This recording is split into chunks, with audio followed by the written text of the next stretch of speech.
Professeur Durcher, bonjour. Bonjour. Pourquoi est-ce que vous avez choisi qu'on se rencontre au pied d'un chêne? Au pied d'un chêne, bon, c'est pas seulement en référence à Brassens, le chêne, c'est l'arbre tutélaire, c'est l'arbre le plus fort, le plus résilient face aux aléas climatiques, et là, il va y en avoir, il ne faut pas se faire d'illusions. Et ce chêne nous permet de rester enraciné dans la réalité et de montrer comment est-ce qu'on peut être actif en résistant, puis en transformant les choses autour de soi. Le chêne étant comme un centre structurel d'un paysage. Et le canton de Fribourg en a des magnifiques. C'est-à-dire que les paysages avec des chênes à Fribourg et des haies, c'est pas seulement joli. Vous, ce que vous dites, c'est que c'est capital d'avoir ce genre de paysage. Pourquoi? Absolument.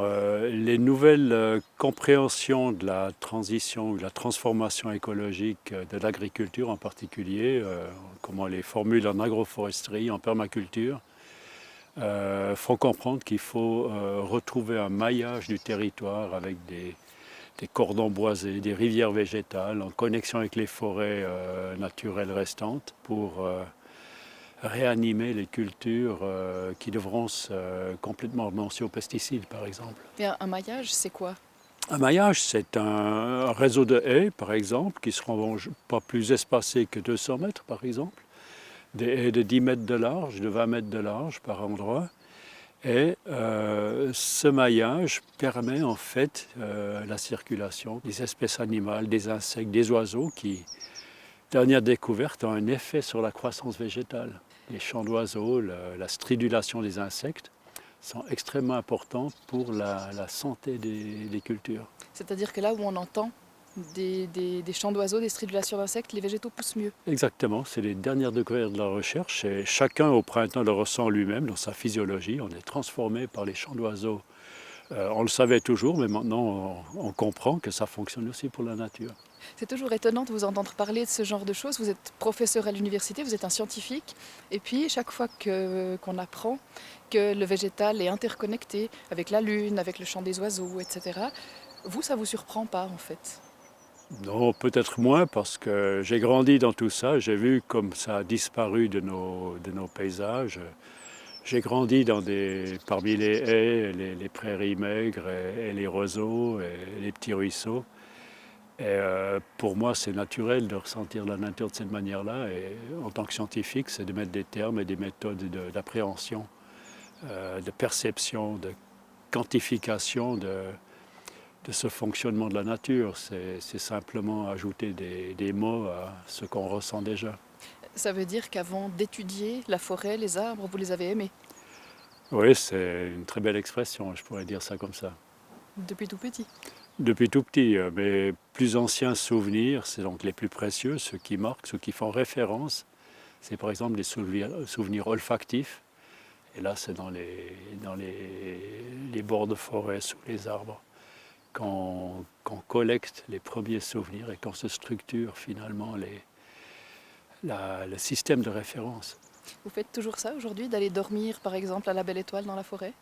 Oui, ça c'est mon truc. Je fais des grandes marches. L'une qui m'a le plus apporté, c'est de partir de la Suisse à pied jusqu'à la mer, à Méditerranée. C'était une belle expérience, en dormant dehors dans les forêts, parfois chez l'habitant. Vous dites que les végétaux poussent mieux quand les oiseaux chantent. Les êtres humains vivent mieux aussi quand ils ont des arbres auprès d'eux, j'imagine. Oui, c'est sûr. Et maintenant, on comprend que la présence d'arbres, c'est une présence qui apporte réconfort, calme.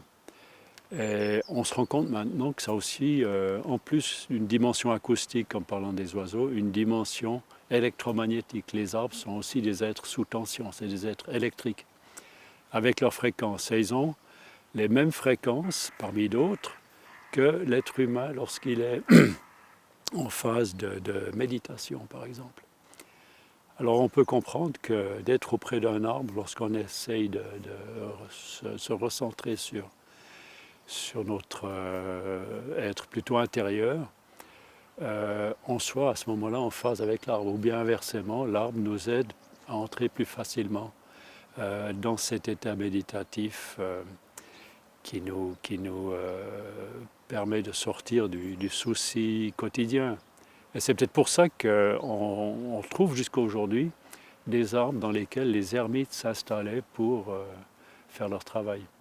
Cette science que vous développez, elle nous ramène à des savoirs assez ancestraux, assez traditionnels. Oui, paradoxalement, mais ça s'est passé pour moi inversement. C'est les savoirs traditionnels qui ont toujours posé des questions où je me rendais compte que personne ne les étudie scientifiquement. Et je me suis choisi ça comme voie de recherche personnelle, donc la chronobiologie lunaire en particulier, donc la biologie des rythmes dans les arbres en particulier en liaison avec les cycles lunaires, qui étaient donc des savoirs traditionnels, et ça nous a permis de constater qu'il y a vraiment un corpus de phénomènes réels qui est là derrière. Mais ça nous a permis aussi de préciser. Beaucoup de règles sont trop simplement formulées. Alors quand vous arrivez et que vous dites par exemple au bûcheron, ce serait une bonne chose d'abattre votre arbre plutôt à tel moment pour obtenir tel type de bois, j'imagine que tout le monde est content. Quand vous venez dire aux paysans, ce serait une bonne chose que tous les 200 mètres sur votre champ, il y ait une haie qui fasse 10 mètres de large, je pense qu'on vous accueille beaucoup moins bien. Ceux qui ne savent pas à quel point la haie leur fera du bien. On a désappris, on a oublié les bienfaits d'un système équilibré entre la nature avec sa force et les cultures avec leurs besoins de production. Et cette capacité de production des sols agricoles, et les agriculteurs sont naturellement très sensibles à ça, est en train de baisser rapidement. Et ces sols ont besoin d'être réhabilités, restaurés. Et ce n'est pas encore avec plus d'engrais de synthèse et plus de pesticides qu'on va restaurer des sols. Et les paysans aiment leur sol, leur terre productive. Et il faut les aider à faire cette conversion, à cette régénération des sols. Et beaucoup l'ont déjà compris d'ailleurs. On ne part pas de zéro.